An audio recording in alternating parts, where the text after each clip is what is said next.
Welcome to the fairest show on television. First tonight, when America's elite gets scared, they call you a racist.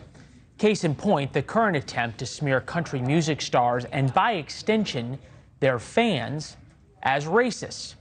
Southern folks now have a lot of power. Their power scares the coastal elites. White suburbanites in Phoenix, Charlotte, and Atlanta will likely decide the outcome of next year's presidential election.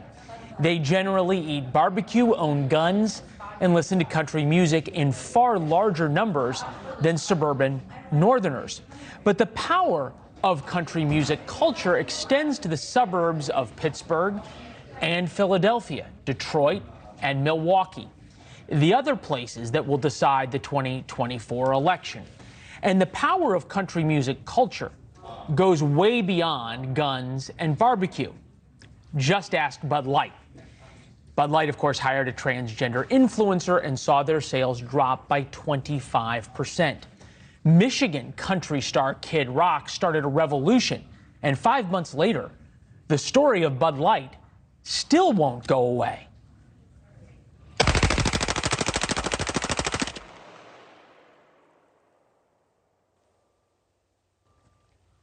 Bud Light and Anheuser-Busch. The Bud Light story caught advocacy media types on the left by surprise. Frankly, it terrified them. They all thought Bud Light sales would bounce back. The little kerfuffle of hiring a transgender influencer would blow over. They called Bud Light boycotters transphobic. Country music lovers laughed at them. It didn't work. The Bud Light story literally won't stop. Since calling country music fans transphobic didn't work, the advocacy media went back to the old playbook. Now they're calling them racist.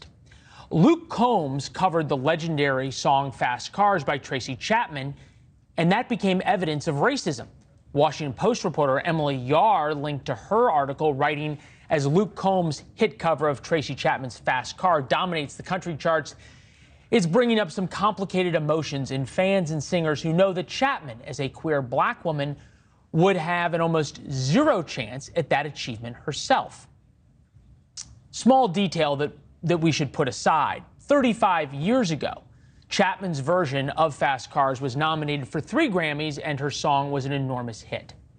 But the accusations of racism didn't stop there. Jason Aldean produced a music video about the differences between small towns and big cities. Now he is a racist who inspires modern-day lynchings. Kendall Cunningham writes for the Daily Beast. Jason Aldean catches heat for racist pro-gun lyrics, a modern lynching song, and then helpfully includes a line, "Insurrectionist Ken," just below the headline. That's a cheap dig at Aldean's wife.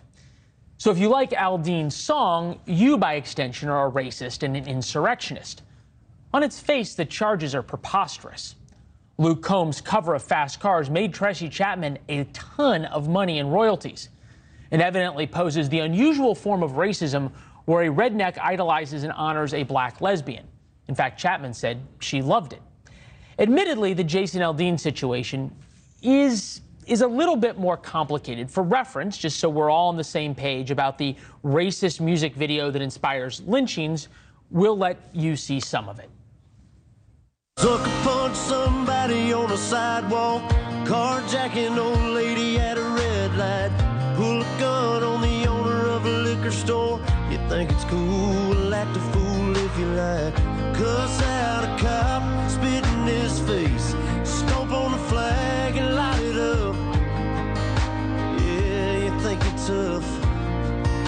We'll try that in a small town. See how far you make it down the road.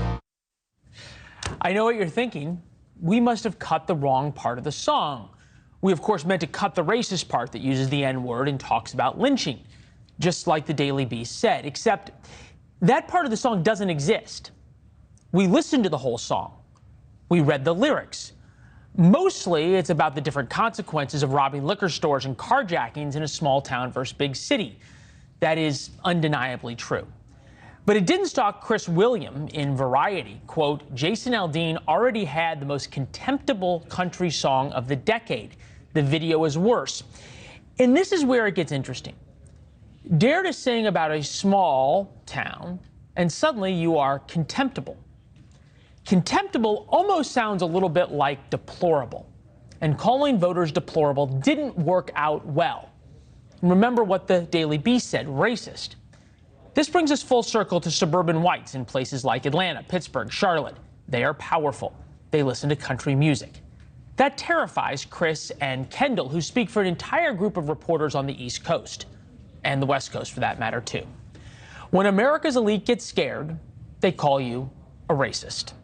Now we know the power of country music and country music culture. Democratic strategist and noted country music fan Kurt Bardella is here. I think I could also call you country music journalist as well. Your morning newsletter is a must-read in the country music world. All right.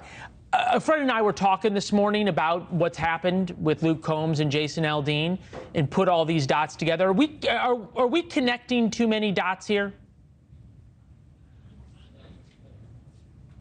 Chapman song, I think that is getting blown, frankly, way out of proportion. I think it's actually an amazing thing that Luke wanted to perform this song that has inspired him, that has meant a lot to him. This is a guy who, by the way, just performed a duet at an award show with Ed Sheeran, okay? So there is no political connotation here at all. In fact, the success of Luke's cover of this song has allowed for the fact that Tracy Chapman is now the very first Black female to be a solo writer on a #1 hit in country music history. The song is #1 on the country radio chart this week. I think that's an amazing thing. I hope it leads to a moment where we get to see the two of them perform it together on a big stage at some point in the future. I think that would be amazing. Country music, to me, as a fan, is about expression. It is about healing. It is about unity. It is about bringing different worlds and different perspectives together. That's what this song can do, and I hope they get a chance to perform it together someday.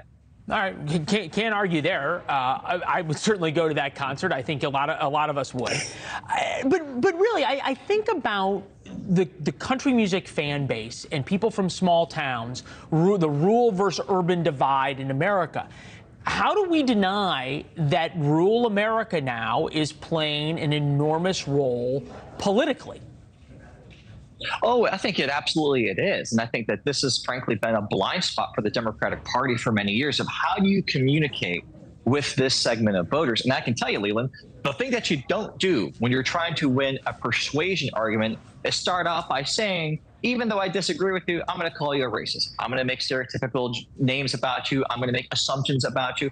How in the world are we going to expect, as a Democrat saying this, how are we going to expect that you should vote for us when I lead the conversation with you're wrong, you're a racist, you're terrible, you're ignorant, whatever all those adjectives are? That's not going to get the job done. You have to meet people where they are. And if you listen to these songs like Aldean, songs like Justin Moore, Small Town USA, one of my personal favorites, you have to understand that they are singing about a personally lived experience that they are sharing with all of us. So all of us in the big cities. I'm in Washington, D.C. right now. I think you're in New York. It's like, yeah, it's different here than it is in small town USA, in a Tehachapi, California, in a Bristow. It's a different world. Am I right to think that Democrats on the coast, and I think you have a unique perspective because of how much time you spend in Middle America and in Nashville and other places, but the Democrats on the coast are getting scared, at the very least observing the power now of country music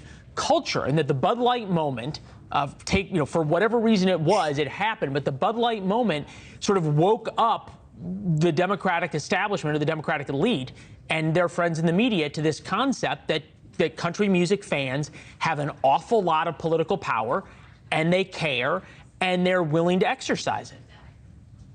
Yeah, and I think about, too, like, number one, my issue when I see stories come out from commentaries come out from places like that Variety Report, it's like, have you ever been to a Jason Aldean concert? Have you ever listened to a Jason Aldean album? If not, as a country music fan, I can give a crap what you think about any of this stuff, frankly. Number two, I do think that Democrats are starting to see that as a genre, as a form of cultural influence, country music carries a lot of impact, more so even in America, frankly, than some of the more popular, broader pop stars that have huge followings, get huge amplification, but I don't think really move the needle in a culturally political way, the same way that country music does. Country music has 100 million listeners in America. It is one of the most streamed formats in the country. It's one of the only formats that grew in consumption during COVID, during the pandemic. There's a reason for that. It is relatable. It is understandable. And listen, I understand if you're troubled by some of the imagery in the Jason Aldean music video.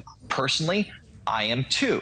But the answer, if you really want to start changing minds, if you really want to politically make a difference, it's not to go after him that way. Yeah, cling to your guns and religion. That didn't work out so well. Deplorable didn't work out so well. They were talking about country music fans. I got about 15 seconds, but I wanted to bring this full circle.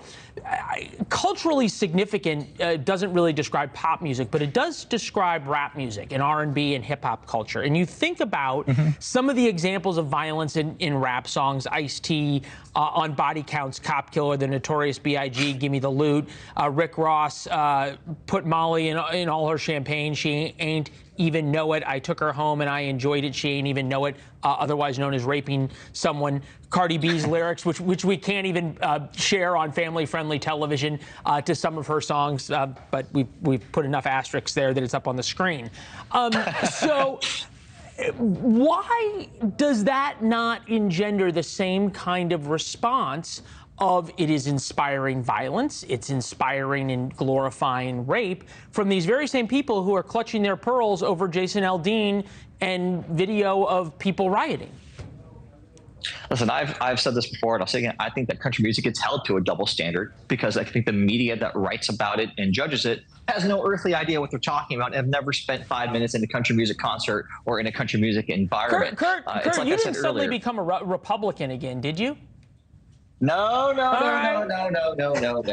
But like I said, you have to meet people where they are. The same thing with R&B, rap, and hip hop. That is an experience that people have lived, that these people are sharing, and it should be received that way. Country music, experience that these people have lived, that they are sharing. We need to do a better job listening to one another when it comes to music and art. Yeah, well, and politics as well, turns out. Well, let's not go too crazy, Leland. It's good to see you. Thank you. Take care, bud. Thanks for watching. Go to newsnationnow.com to find NewsNation on your television provider. And don't forget to subscribe. Click the red button to get more of NewsNation's fact-driven, unbiased coverage.